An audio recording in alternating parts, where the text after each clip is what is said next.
अमीर नहीं बनाता है, पैसे का माइंडसेट इंसान को अमीर बनाता है। अगर पैसा इंसान को अमीर बनाता तो आज से 2011 की बात है, जिसमें मैं केबीसी देख रहा था। उसमें सुशील कुमार जो बिहार के बंदे थे, उन्होंने उस समय 5 करोड़ की एक बहुत बड़ी रकम केबीसी में जीती थी। वो हॉट सीट्स से 5 करोड़ का चेक लेकर के उतरे थे। वो भी अपने पैसे का प्रबंध सही तरह से नहीं कर पाए।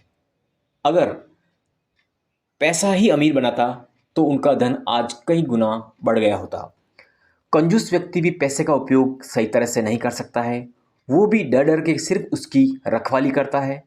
वो अपनी लाइफ में लग्जरियस नहीं खरीद पाता है और वो भी अपना जीवन यापन एक गार्ड के रूप में करता है। जब तक सभी का बैलेंस नहीं होता है तब तक हम आर्थिक रूप से स्वतंत्र नहीं हो सकते। जितने भी रिच पर्सन हैं वो पैसे को जमकर खर्च करते हैं, उसको बचाते भी हैं और बहुत सारा दान भी देते हैं, इसलिए वो अमीर है।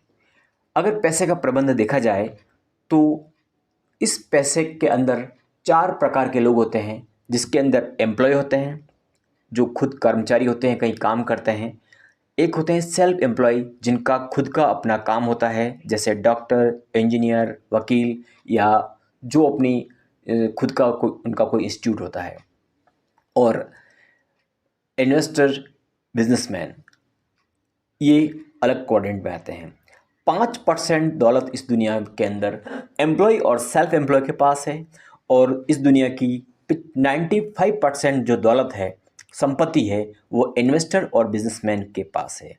अब इसमें बहुत बड़ा एक संयोग है। देखिए कि जो 5% संपत्ति एम्प्लॉय और सेल्फ एम्प्लॉय के पास है, उसमें इस पूरी दुनिया की 95% पॉपुलेशन है, यानी कि 95% लोग ही उस 5% संपत्ति के हिस्सेदार हैं। बाकी जो 95% जो संपत्ति है उसके अंदर 5% लोग जो बिजनेसमैन और इन्वेस्टर आते हैं।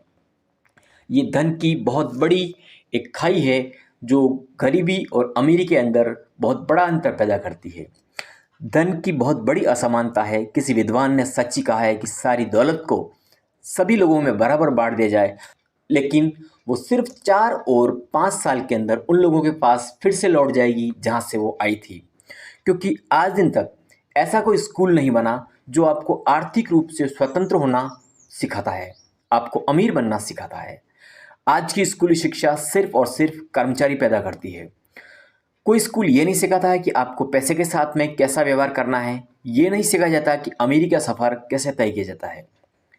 स्कूली शिक्षा अगर अमीर बनाती तो प्रोफेसर, डॉक्टर, लॉयर, टीचर और यहाँ तक कि अकाउंटेंट, ये सभी लोग अमीर होते, लेकिन ऐसा नहीं है। मैं कोई शिक्षा का विरोधी नहीं हूँ, मैं खुद एक टीचर हूँ और मैं शिक्षा का पक्षधर हूँ। हर इंसान को अच्छी शिक्षा लेनी चाहिए, लेकिन अगर उसको अमीर बनना है तो इसके लिए उसको खुद को शिक्षित होना पड़ेगा। उसको जो सेल्फ हेल्प बुक हैं या सेल्फ हेल्प सेमिनार्स हैं वो अटेंड करके ही वो उस सफ़र को तय करेगा।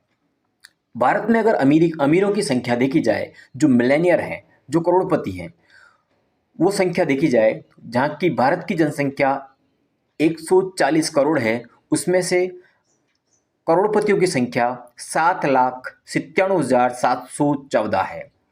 और यही संख्या अगर अमेरिका में देखी जाए तो बहुत बड़ी असमानता है इसमें। देखिए अमेरिका की जनसंख्या 33 करोड़ है, उसमें मिलेनियर जो करोड़पति है उनकी संख्या 2,19,51,000 है।